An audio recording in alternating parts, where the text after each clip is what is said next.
Welcome to another coronavirus quarantine episode of Drinking with Craig and Roger. I'm Craig. I'm Roger. We are going to take a look at, we don't have a matching bottle, but we're going to take a look at some of the Wild Turkey products today. I have the Wild Turkey 101, and you have the standard Straight bourbon. Yes. Yeah, this is 81 proof. Now, you have actually been to the distillery. So this is one of the lines that's supposed to be a very good value, bang for your buck kind of whiskey that a lot of people, especially the 101, that a lot of people buy all the time. But you've been there. What do you know? Well, it was contracted for a few years when they decided to start the Wild Turkey brand, but then they built the distillery and opened it, and so now it's all made there at the distillery in Lawrenceburg, Kentucky, and they have a very nice tour. They have a very nice gift shop. I got the shirt there, and they do quite a number of different things. So it's not just Wild Turkey bourbon. They do a rye. Yep. When I was there about 10 years ago, the woman told me that they were doing rye about 3 days out of the year. But that was up from 1 day out of the year a decade before. So that's just a little occurrence of the popularity of rye increasing. Yeah. So Mm-hmm. I've never been to a distillery where it wasn't a joy, to go on their tour. And the people there all seem to be happy to be at their jobs. I mean, it's not like you go to, the bank or something, or maybe a grocery store. The person bagging doesn't want to be there, and it's pretty obvious, No, they're all happy. Yeah. All happy to be there. And I think I saw in a documentary the master distiller, head distiller, what have you, of Wild Turkey.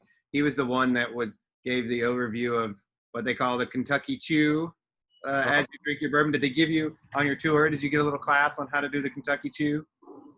Yeah, that was a nice tasting. Yeah. Okay. But in the meantime, you can get Wild Turkey everywhere, and almost all of them are available all the time, right? And it's long had a pretty good reputation for being a nice whiskey. We have two different products here. Yeah. And what I'm going to do is I'm going to try mine and then maybe compare it with the Evan Williams that we just did. It's an unfair comparison unless I want to put some water in the Evan Williams. I could do that, but let's just give this a try here. This is, in a way, if you're talking about a value perspective, I think it is a pretty fair comparison because actually because the Wild Turkey and the Evan Williams 101, I think, come in right about the same price range. About the same price, yeah. And the 101 is about $20. I think the regular Wild Turkey probably around 16, 17, something like that. Something like that. About right.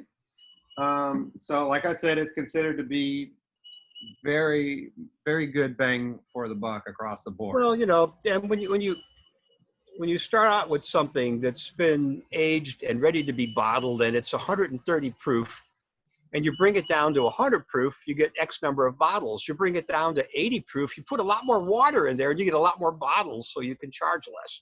Definitely. Now, we don't know the age precisely on these. There's no age statement. I know I've read that the 101 is believed to be a mixture of 6, 7, and 8-year-old bourbon. I would imagine this is 4 years old. It's probably not 12, but yeah. Okay, it's got a nice clean smell to it. As does this.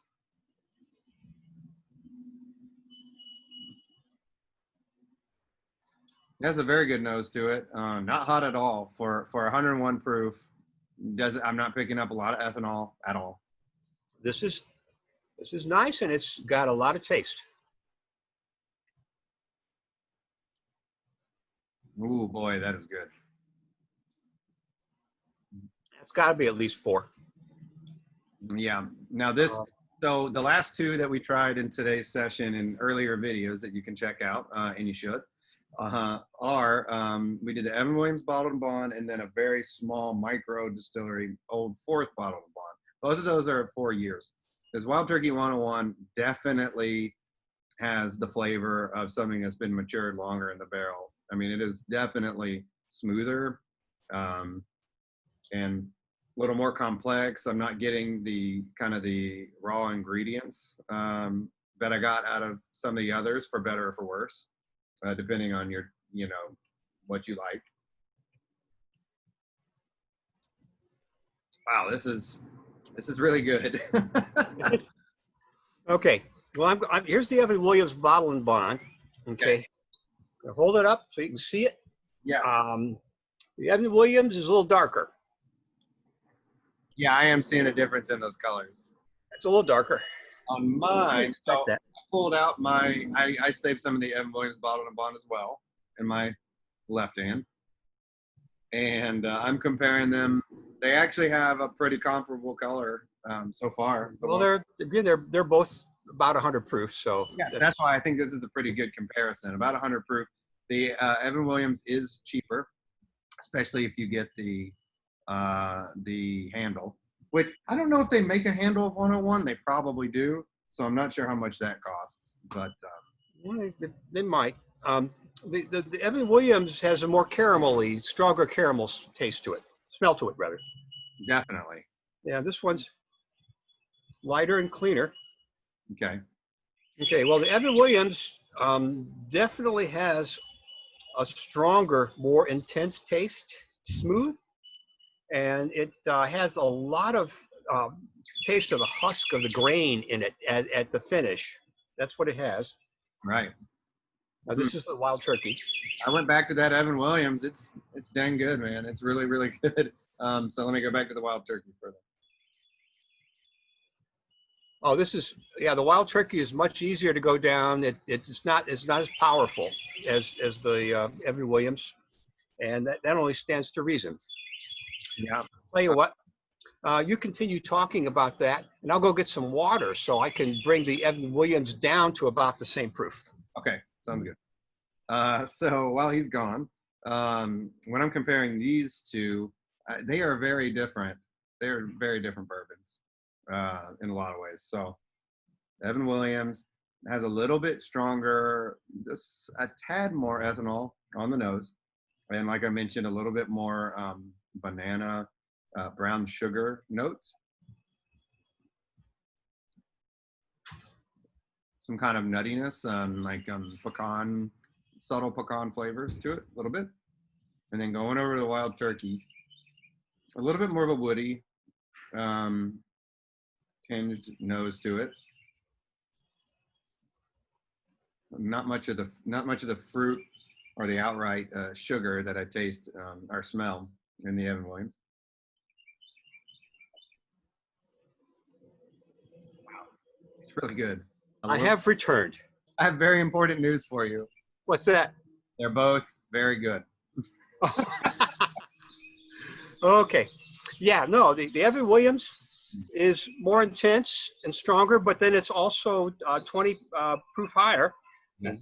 So, it depends. But yeah, if you want a drink with some body and more character, yeah, you want the Evan Williams over the Wild Turkey.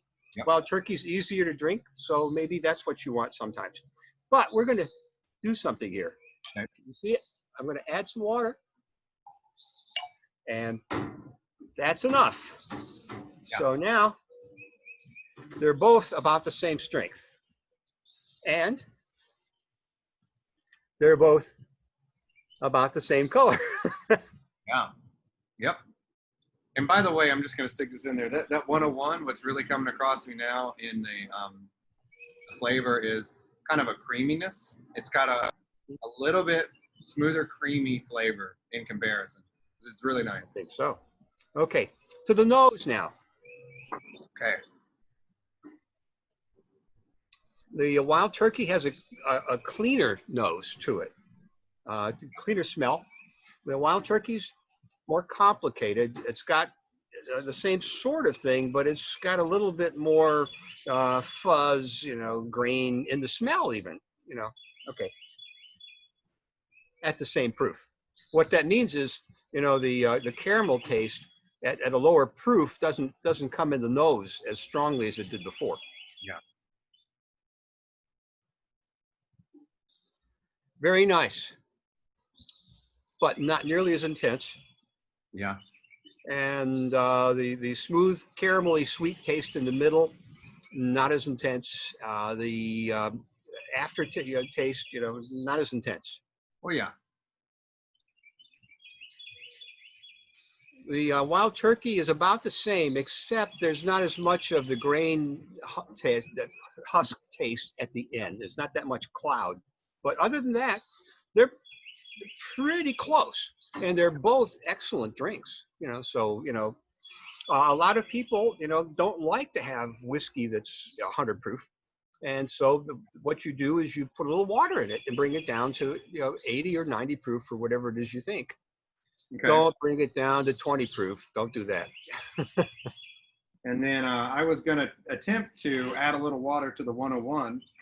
Do that and see if you can get it down to about this. This will give us a good idea about.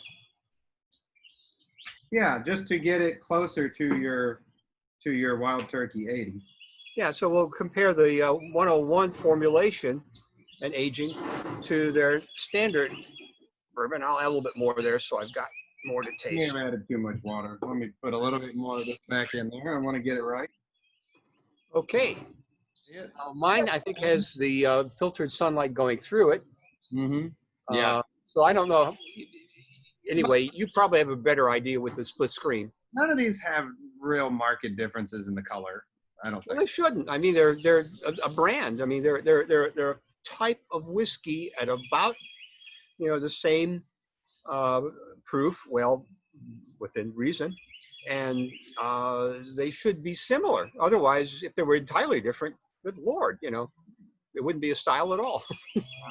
Well, even with the water added, the 101 is still incredibly delicious. You can take a bigger sip and really, coat your palate. It's very similar. I'm getting a lot of the same properties, of course. I don't think I'm picking up anything new. So I can't say it's benefited from the water necessarily, because I think it was right on at that, 101 proof. It was aimed for the 100 proof. Mm-hmm. It's even with the water at the 81 proof, it's still, I'm tasting a lot of different things here. Yeah. And, it's still a terrific drink. It is really great. The big distilleries with, many products and a long history since, 50, 60 years of producing stuff. I mean, they've had plenty of time to know what to do and to know, how to do it the best way, the least expensive way, and, how to choose, what they want to bottle it at what price range. And they will choose different barrels to do at different price ranges, depending on how the barrel has, aged. Unless you get the very bottom of it, and even the bottom is not going to be too bad, so, you're just not going to find any really awful whiskey there. No. Really awful whiskey happens when you've got a small place that has a mistake and can't afford to throw it out. Yeah. What do you think? There are a lot of beginning distilleries that will bottle, moonshine or, white dog, as you might call it. And they will bottle that and sell it for $30 a bottle, which, well, what can we taste here that would cost $30 a bottle, and it would be much better than that, That's too much. You're supporting them, but they need the money right now because they're probably got loans and whatever else they need to get going. I had some of that for the first time at another one of our local distilleries, ASW, because they use it at their tasting room to make various cocktails with for people who don't like bourbon, which there are a lot of people. And I was impressed. I thought the unaged spirit tasted surprisingly good with no age. I've had some real moonshine, that is moonshine, illegal moonshine. I've had some of that. Yep. And it was very smooth.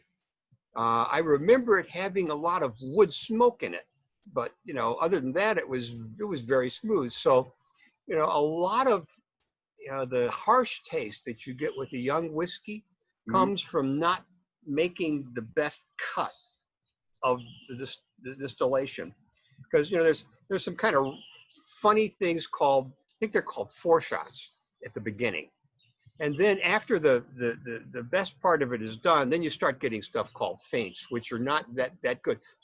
So when you're working from a pot still, you have to pick. It's an art to pick where you start saving it and where you let it go back into the next batch, and maybe you can get something out of it there. Yeah. But it's an art to that, and if you don't do it well, you can get a lot of harsh taste in your basic distillation. Mm. But there are photographs, of Irish guys around their little poteen still there, and right off the still they put it in their glasses and they drink it. So it can't be too bad if they're doing that. Right. Now, humor me for a minute. If anyone's watching by this point, you're in for the long haul, and we're just gonna have a little fun with it. Why not? So, when you watch a Western movie, and a guy comes in the dusty heat and orders a whiskey from the bar, how Not a bourbon. terrible, not a bourbon, how terrible do you think that whiskey was back then? If you had to guess. This is a total, of course, just a total guess. What? Oh, now we want to get to history. Not very good. Yeah, of course not. It was very young. Yeah. And there is this story, and I'm not sure who it was. It could have been Evan Williams, because I was at Heaven Hill, and they have a little virtual tour and discussion and a film for the history of it. Mhm. And what they said was that there was a fire, and it burned the inside of a couple of his barrels. Mhm. And he decided, well, the barrel isn't destroyed. I'm going to put whiskey in it anyway. And he put the whiskey in, put it, sealed it up, and then it had to get from Kentucky, all the way down to New Orleans, and so it took a couple months for that to happen, months, not years. And when the people that got this stuff started drinking it, they sent word back to send more of the same, because it was better.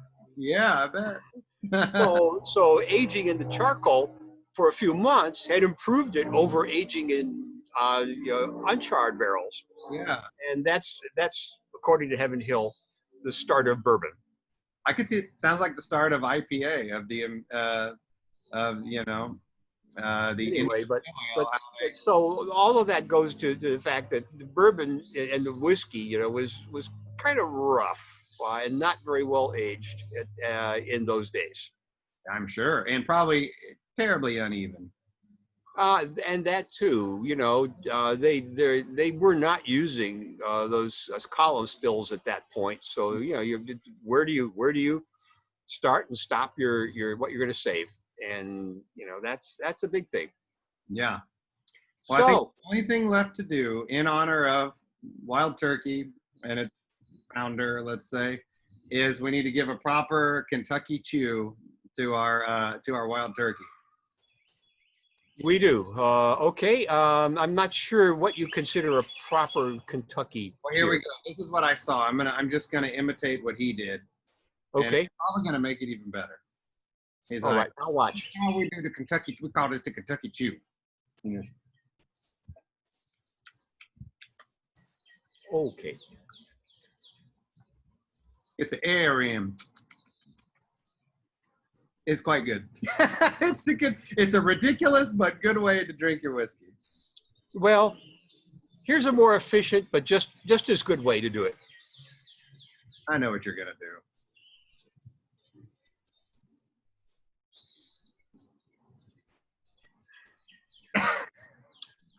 Good. Very nice. You could be like, I saw that there's some German reviewers, whiskey.com, and when they take a taste of their whiskey, this is what they do. It's like they're using Listerine. They're like,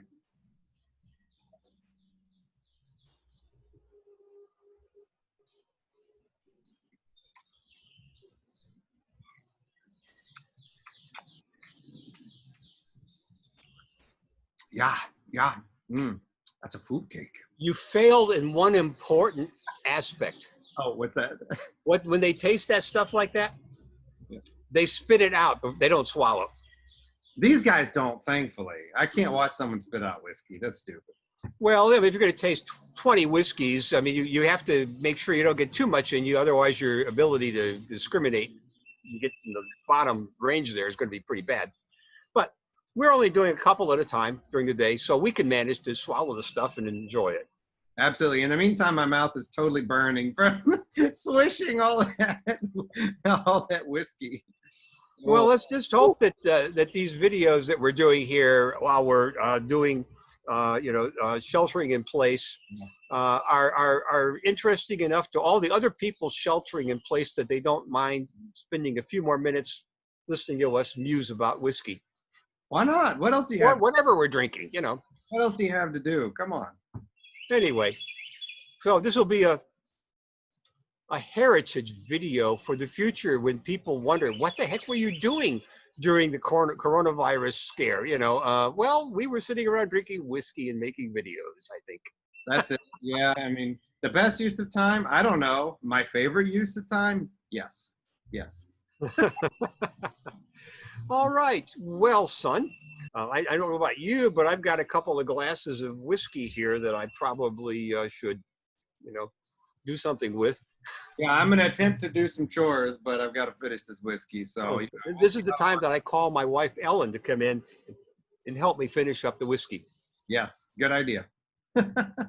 All right. Well, here's to you folks. Yep. Subscribe. We love you. Yep. Take care.